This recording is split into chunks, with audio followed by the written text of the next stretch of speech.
There are a couple configurations with this radio. You could use a smaller antenna like this that didn't come with it. This is the configuration that I would often use skiing if I didn't have a pack on, or I didn't want to have the radio in the pack.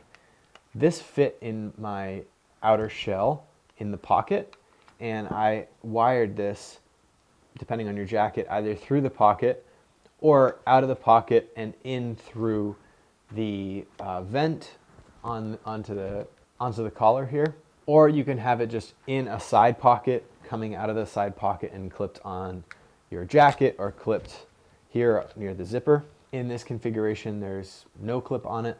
I was just using this in a pocket. The other configuration, and more likely if you're using a pack rather than handheld or a jacket because of the size of the antenna, with the larger whip antenna getting about 30% more gain, you could put this deep into a backpack, or if you wanted to add a clip to it and clip it on the side of a backpack, you could have this run up the side of the backpack or even just poke out of the top of a backpack if it's inside. Then you just run this over your shoulder like so and clip it on the shoulder strap of the pack or on your jacket, wherever you want. The speaker is very convenient, especially skiing.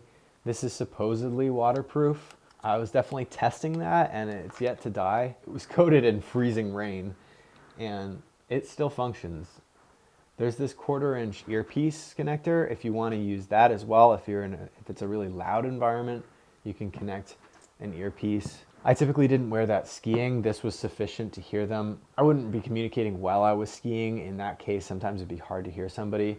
Only downside of the shoulder speaker setup and putting a radio in the backpack is that you can't adjust the volume. You also can't change channels if you need to switch over channel, or if you're just not getting a signal and you want to troubleshoot. Sometimes it's a pain to take your pack off, pull the radio out, and see what's going on. This, like most radios, has a keypad lock. I find it's very intuitive with this. You hold it down and then it shows a lock.